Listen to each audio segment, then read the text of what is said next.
So here's another thing that we talked about yesterday, the scheduling of college football.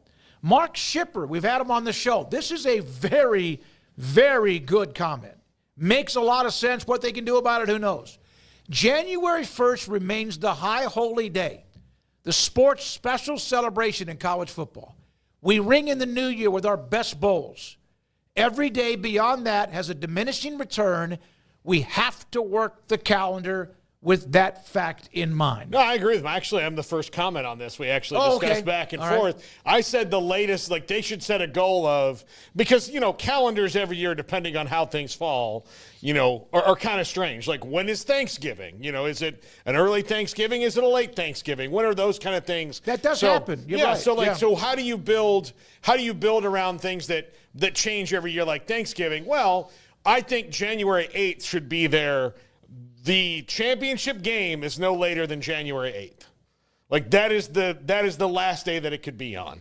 And then, because you can trim, like I said yesterday, there are things that you can trim 3 days here and 3 days there out of this to get you probably to January, at least to January 8th, if not before, most years. But I think you can do some trimming with the schedule, move everything, especially if you make week 0, week 1, get rid of the spring stuff, go to OTAs. There's a way to do the calendar. Now, a lot of this is going to change with collective bargaining, which will happen.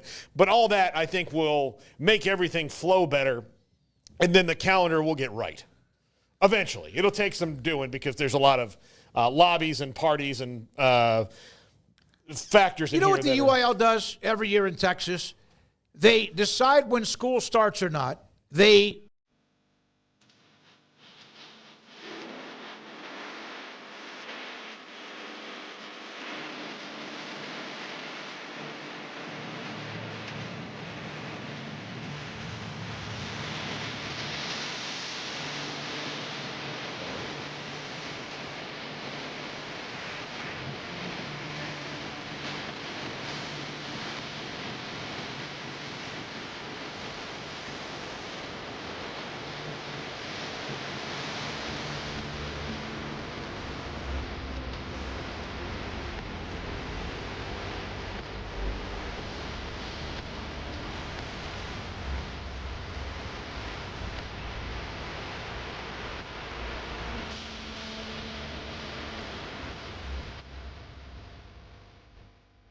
figure out when the last weekend is before Christmas weekend for the state championship games to be played, and they go back 17 weeks. Mm-hmm. And that's when the season begins.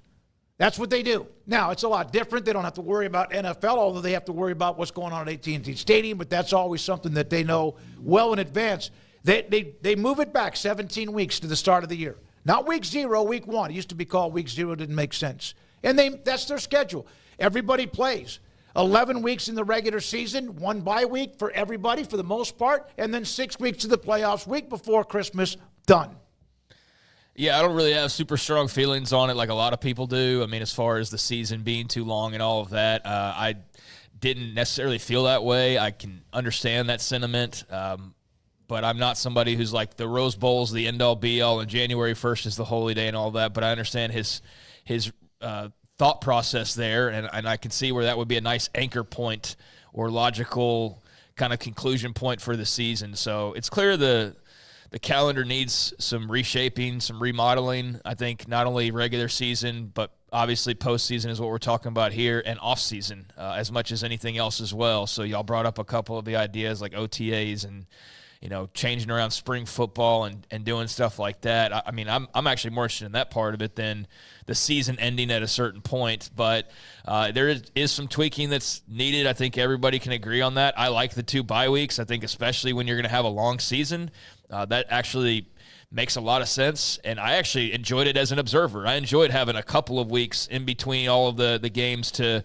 kind of take a breather. Now, if I wasn't going to games every Saturday, maybe I'd feel differently about that. Maybe I'd be saying cut out the second bye week, we don't need it. But I think with all of the obligations and just kind of way the game is, you sort of need that second bye week. So, yeah, I guess that goes back to normal, right, next year. So that won't be the case, so that'll help. But, yeah, there's some tweaking to do. I will agree on that. I just don't have like a super strong opinion one way or the other But Mark there has a nice idea to go off of and to tinker with for sure. They just need it. Even if it's not like you get it further close to January 20th, there's so much dead time in between. And I know that the coaches like this, but you got to go. Like, you can't just sit there and wait around. Like, just go. Like, build the momentum. Waiting so long after conference title games, I know that like like the NFL, like only one team gets a bye week now, right? Only one on either league. So it would be like the playoffs, starting, and then you have a week there. Well, the committee's going to do this whole big thing we've been waiting for all year long, and then you wait 2 weeks to play is kind of, you lose a little bit of your buzz because all of a sudden then it pops up out of nowhere like, oh, hey, the playoffs are starting today. I think they got to start. One of the things about it, and they have to juggle because of the NFL, and it's incredibly powerful, which we've discussed, and that's not breaking news, is that you have, like, for example, it depends if you had a first-round bye for conference champions, at least this year, maybe next. You had, let's say, 18 days. Everybody else might have had 11 or 12. But then it's one team plays 10 days later. One team plays 8 days later. One team might play 9 days later. And it just seems like it's not all when everybody's going to play. It's part of what they have to deal with the football calendar from around the country. So there we are. That's a note from Mark Schipper. Good dude. We appreciate his comment. That makes all the sense in the world to me. Can they do anything about it? I don't know.